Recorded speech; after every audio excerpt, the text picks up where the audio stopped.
Here are some news updates for Thursday, the 7th day of January 2021. Nigeria recorded 1,664 new cases of coronavirus outbreak on Wednesday, the highest daily figure so far since the disease began spreading in the country. On Monday, Nigeria recorded 1,204 new cases as the country's highest daily figure, a record that was quickly topped by the 1,354 infections reported from 21 states on Tuesday. The latest highest daily figure of 1,669 recorded on Wednesday pushed the total number of infections since the start of the pandemic in Nigeria to 94,369, with 5 additional deaths from the disease, bringing the total fatalities to 1,324, according to the National Center for Disease Control (NCDC).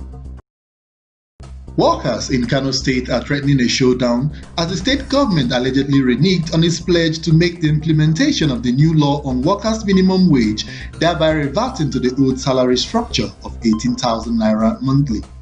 Civil servants in the state reportedly received equivalent of the old minimum wage of 18,000 naira in the months of November and December 2020 against the federal government's approved implementation of the 30,000 new minimum wage to workers in October 2019.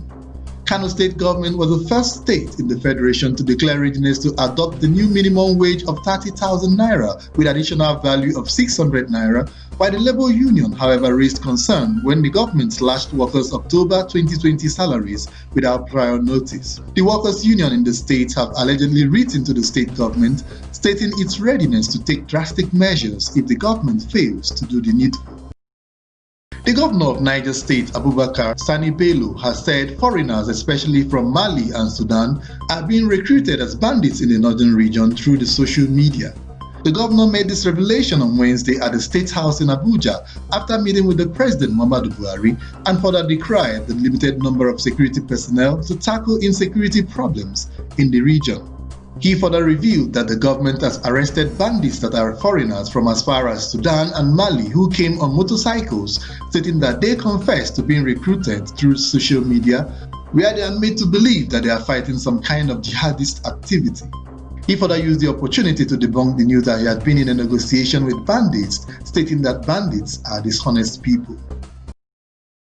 2 petitioners, Alhaji Kehinde Gobir and Alhaji Shuaibu Jawondo, on Wednesday said that some police officers attached to the disbanded Special Anti-Robbery Squad (SARS) detained them for 73 days in order to implicate former Senate President Dr. Bukola Saraki. The duo, who gave graphic details of how they were tortured and humiliated by the police, claimed that the disbanded SARS operatives threatened and asked them to implicate Saraki during their alleged ordeal in detention. Testifying before the NSAS panel of inquiry in Ilorin, Kwara State, the petitioners alleged high depth of impunity and human rights abuses by the SARS operatives who interrogated them for their alleged involvement in April 5, 2018 of a bank robbery. They, however, clarified that they were only political supporters of the former Senate President. The petitioners also accused the disbanded SARS officials of confiscating their property, which included 2 Toyota Corolla cars, handsets, and 250,000 naira collected before they were granted bail. The House of Representatives is proposing legalization of cultivation and trading in cannabis for medical and cosmetic use, research purposes, as well as revenue generation for Nigeria. This is being proposed in the Cannabis Control Bill 2020 sponsored by Miriam Onoha, which is awaiting second reading since cannabis cultivation and sale are presently outlawed in the country. If the bill becomes law, hospitals and doctors will be allowed to prescribe doses of cannabis for treatment of patients, while pharmacies and stores will be allowed to sell the drugs. The All Progressive Congress APC governorship candidate in the September 19, 2020 election in Edo State, Pastor Osage Izeyamu, has decried the judgment of Edo State High Court in Benin, which disqualified him and his running mate, Malam Gani Audu. The court's judgment was delivered on Wednesday, 3 weeks after the Federal High Court, Abuja, of coordinate jurisdiction cleared Audu, who is a member of the Edo State House of Assembly. Izeyamu described the judgment as unfortunate and utterly wrong and urged his supporters to remain calm while expressing optimism that his appeal against the judgment will scale through.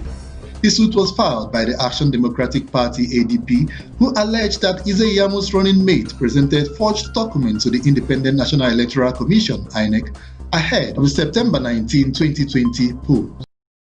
And on the foreign scene, the United States Senate and House late Wednesday overwhelmingly rejected the objections by some Republican lawmakers to certify Arizona's electoral vote for Joe Biden after a riot by Donald Trump supporters forced the delay in the process. Senators voted 93-6 against the efforts to reject Arizona's 11 electoral votes, overcoming the first of what may be multiple hurdles to the November presidential election certification. The House of Representatives voted 303-121 against the objection, with 82 Republicans siding with the Democrats. The joint session of Congress is certifying the electoral votes of all 50 states to confirm Biden's 306-323 electoral victory in November. It was delayed when protesters stormed the Capitol building, triggering unprecedented chaos and violence that drew condemnations from around the world.